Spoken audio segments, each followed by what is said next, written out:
Hey everybody, I'm Agni. I'm a warlord in the game of Amtgard, playing out in the Kingdom of Crystal Groves. Welcome back to my three-part series on running tournaments. This is the third and final video in this series, with the first video looking at tournament styles, and then the second video being more on the decisions required to really set up a tournament and run a tournament. Both of those videos can be found in the description below. But this video today is on really how to keep tournaments unique, how to keep them fresh, how to keep them exciting, so people will continue to come back and fight in your tournaments. So let's get into the material. So in trying to keep tournaments unique, I would say at the very bottom line, there's not a lot that you have to do to mix up tournaments. If you think your tournaments are starting to get stale, or people are starting to complain about it, typically you just have to do a couple of really small things to get it to work. And so one of the easiest things that you can do is just simply change the tournament style. Most kingdoms just run the bear pits into brackets or pools into brackets tournament style. If for the last 4 kingdom level tournaments, that's all that's been run, switch it up. Throw in a grand melee, or do instead a grand pre system, or even just do all bear pits, for example. That simple change can really give a lot of flavor, and make your tournament participants think about how to win and what they need to do to win, and makes them have to think about that more. Additionally, what you can do is you can begin to think about just simply switching out some of your category sets, right? So within your categories, there's typically 4 categories that are run in every single tournament. You have single short, Florentine, which is 2 short swords. You have sword and board, which is a single short sword with a max medium shield. And then you have full open, which is any weapon choice that you want. And then sometimes, depending on where you're at and who the tournament runners are, you'll have great weapon. Again, like pretty much no matter where you go, that's always going to be the 4 to 5 sets that you'll do for the categories. But, say switch one out. I have a couple of examples right here that you could begin to think about, but you can also be kind of creative on your own. Instead of traditional Florentine within Amtgard, you could think about doing true Florentine, which would be a single short sword and a dagger.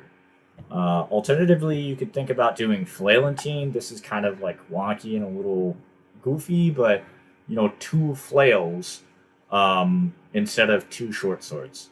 This is a lot of fun, but also a little hectic as well. Heck, you can even just switch out a single short sword for a single flail. Even going further, thinking about more of like the shield combinations, you can do a Madu on a short sword. I realize not a lot of people have Madus, so instead instead of having for your swordboard category a max medium, you can limit it to small shields instead.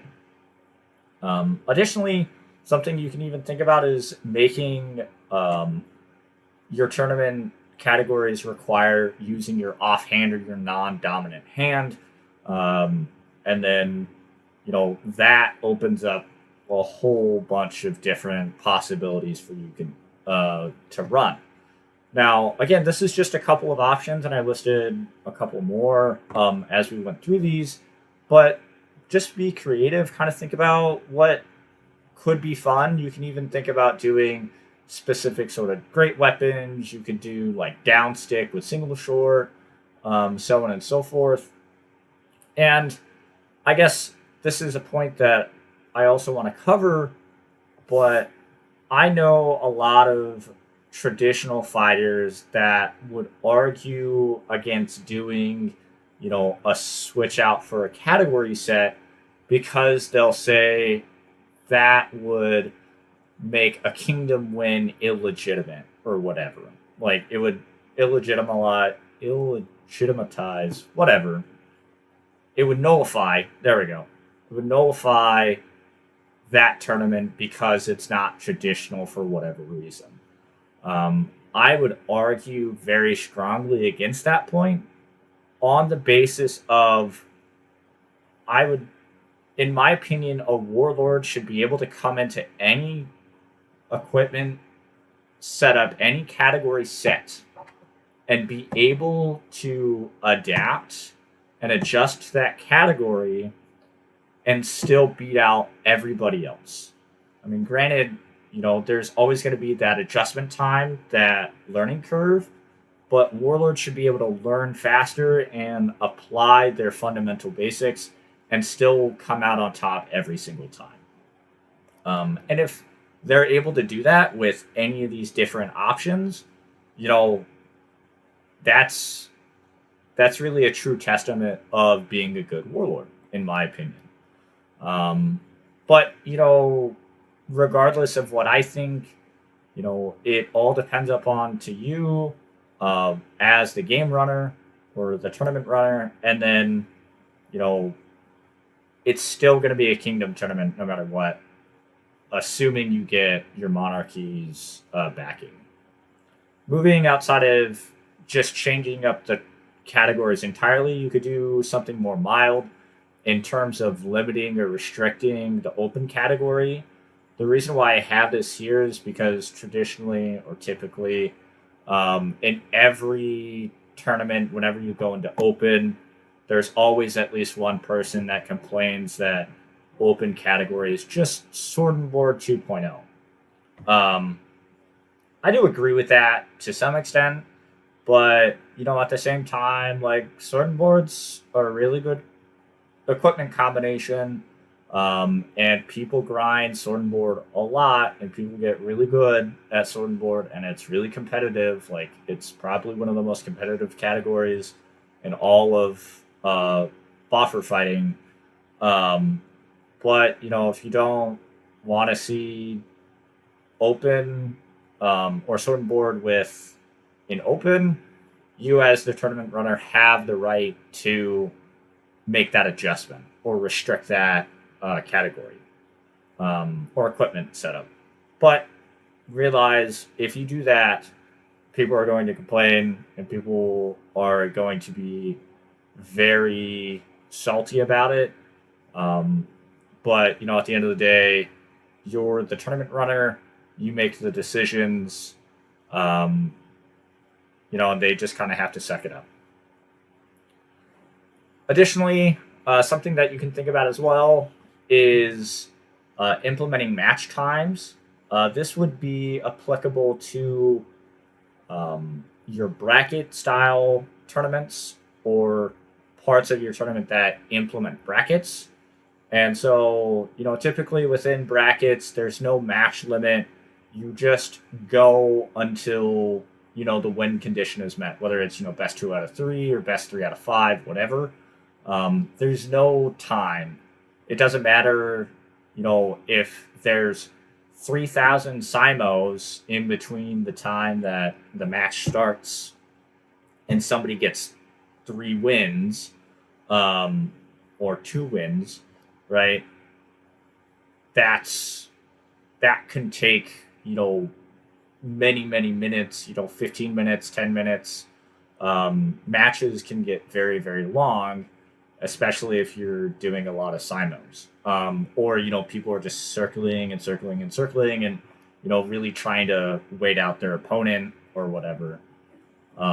Implementing match times can be a way to force your fighters to, be more aggressive and work in a different way within that tournament set.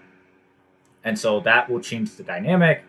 And you also have a much easier time, or you limit the time of the match, right? I would say for a best 2 out of 3 match, 2 minutes should really be more than enough time, in my opinion. Um, I've never seen this happen, but I'm planning on implementing this in not this next tournament that I'm running, but probably the one after that. Uh, I think this is a really interesting element that can be implemented or used within tournaments. And then, really, the last thing that I have in terms of making tournaments unique, making them fun, is just be creative with the tournaments, right? Be creative with how you're thinking about things. Everything that I have on this list is just things that have come up when I've been talking to my friends about, we're on the sidelines kind of heckling or whatever, or even you know, just chit chatting on a random day or on Facebook. And we're like, oh, what if we did this? Oh, ha ha ha, that'd be funny. And then we're like, wait, what if we do that? That would actually be really cool. And so, I've fought in tournaments that use flailantine, and that's really goofy, but man, it's also really, really fun.